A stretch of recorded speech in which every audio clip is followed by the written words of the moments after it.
Hello.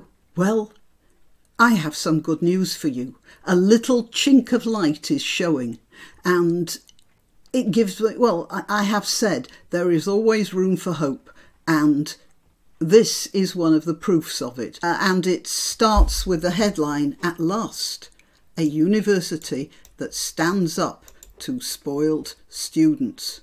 Now, whether we should have students at all in the current atmosphere, I don't know. But at least this chap is standing up to the students we have, so it's worth talking about. Okay, before I carry on talking about it, I'll tell you I'm Granniopteryx. I'm on YouTube, Rumble, BitChute and Minds. The links are all in the description that accompany this video. Also, I'm on Twitter and Gab. On those platforms, I let you know when I have uploaded a new video. Again, the links are in the description. You can donate to this channel, and if you want to find out how to do that, the links are in the description. But the one thing you don't have to bother going to the description for is the like button, which is underneath the window, I suppose. And I would appreciate it if you would click that like. It's very helpful. All right, yes, you can share and subscribe as well. Those don't need the description. All right, let's get on with this. This is a comment from Michael Deacon in the Telegraph, and it says, "At last, a university that stands up to spoil students. Reading's Vice-Chancellor has shown he has the guts to defend free speech on campus if only others would do the same." Well, others will do the same when they have an example.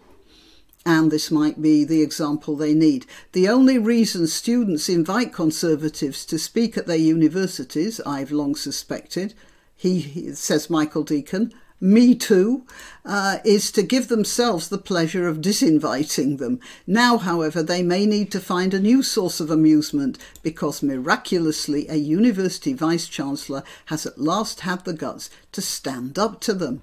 James Sunderland, the Conservative MP for Bracknell, recently accepted an invitation to address the University of Reading's Politics Association. The students, predictably, then withdrew their invitation because, they loftily explained, his views on immigration conflict with the ethos of the society. Nice word, ethos. I think they probably should have been using the word opinions. But they have to use the word ethos because it sounds more spiritual and deep. You might have thought that this was all the more reason to invite him. Yeah, you might have. After all, it's a strange sort of politics society that doesn't wish to debate politics. Yes, but they have an ethos, you see. An ethos is far more important than debating or even thinking, you know. Nonetheless, they cancelled him, only to U-turn once more and re-invite him. This abrupt change of heart appears to have come after an intervention by Robert van der Noort, Reading's Vice-Chancellor. He has apologised to Mr. Sunderland and reminded student groups of their responsibility to uphold free speech. That's what we need, to remind people that free speech is not only, it's not just desirable, it's absolutely essential to a free society. Perhaps emboldened by Prof. van der Noort's excellent example, other universities will now pluck up the courage to defy their students. And that's it. I mentioned the cowardice of academics with Evergreen. If you remember that riot and takeover by a bunch of teenage thugs of a university in America. And the dean, I think it was the dean, he just basically bent over and let them do what they wanted. I believe at one point he had to ask permission to go to the lavatory.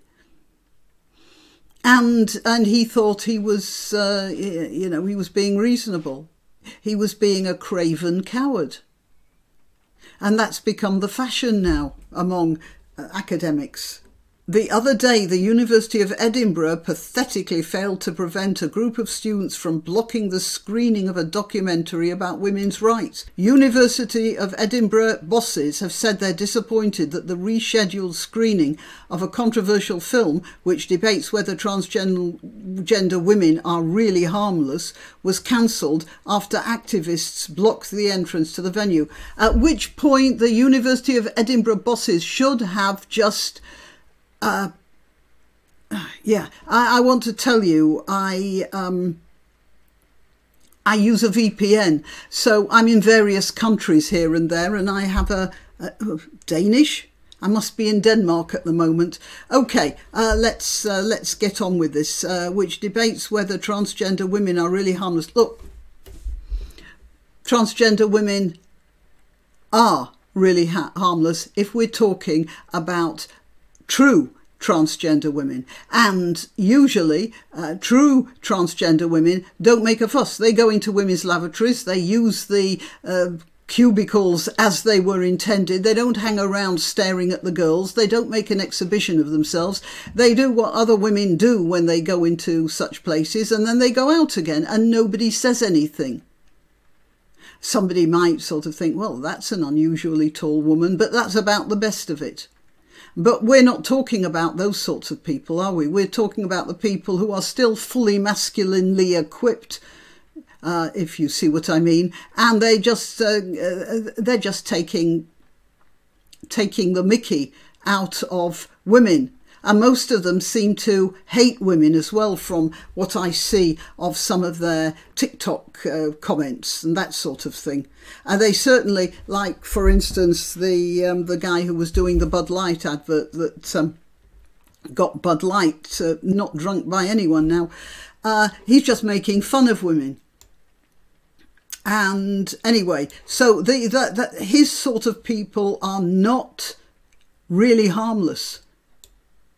The sort of guy who threatens women with being shot if they don't accept him as a woman, he's not really harmless.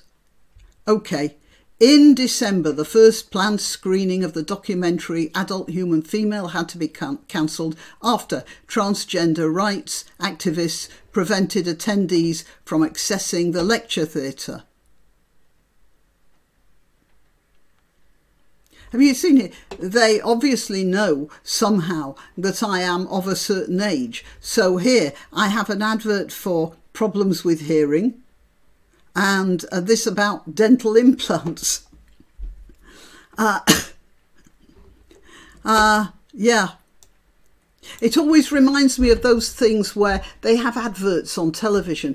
During the day, in the afternoon, they have adverts for stair lifts and hearing aids and that sort of thing. And at night, they have adverts for, very late, they have adverts for chat lines of various sorts. And it always occurred to me as them having got the things the wrong way round, because in the afternoon, the old people who are in need of stair lifts are asleep. They're usually awake in the middle of the night. When the chat lines are being advertised, whereas the healthy young men who might be interested in chat lines, they're out clubbing. Some people just don't understand how the world works, do they? Anyway, the event was rescheduled to occur on Wednesday evening, yet activists arrived and placed themselves in front of the doors of the Gordon Aikman Lecture Theatre hours before the screaming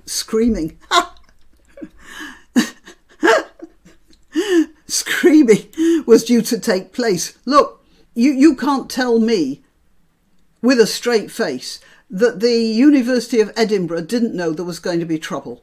If a screening had been cancelled once, then they should have prepared better for the second time, shouldn't they? And they didn't, which means they're not with the people who wanted to screen the film.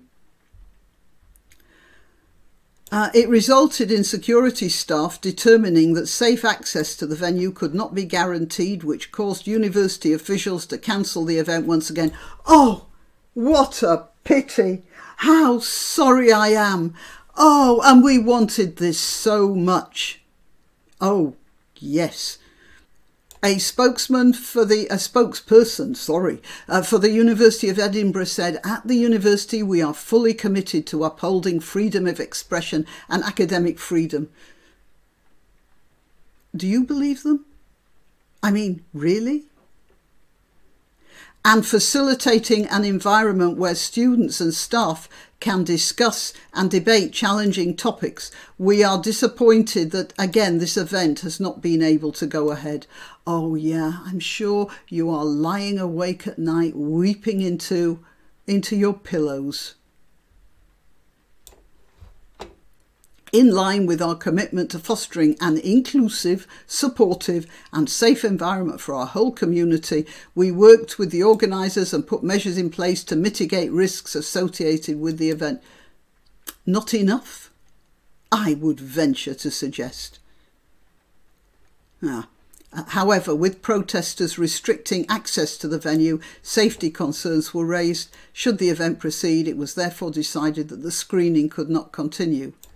Shireen Benjamin of Edinburgh Academics for Academic Freedom, the group who organised the screening, I'd say the group which organised the screening myself, but yeah, labelled the protesters blocking the doors censorious bullies. And I'd say, Shireen, that was an absolutely masterly piece of understatement. A planned protest of the film went ahead in conjunction with Cabaret Against the Hate Speech, despite the cancellation. Right, so they managed to do their stuff, didn't they? The Staff Pride Network, who organised the protest, stressed that it not connected to the activists blocking the venue. That it not connected to the activists. Nope, don't know. It resulted in those who intended to watch the film standing outside the lecture theatre as protesters danced, waved flags and held placards across the cobbles, and another trial balloon for free speech bites the dust. Well, we have some hope in this, don't we? Maybe we can hang on to it as a golden shining moment in the development of academia. And, hope for better days. Okay, till next time.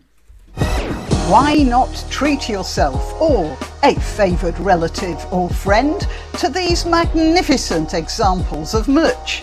The mugs and t-shirts come in the granniopteryx design or Grambo with a firearm or the more deadly knitting needles.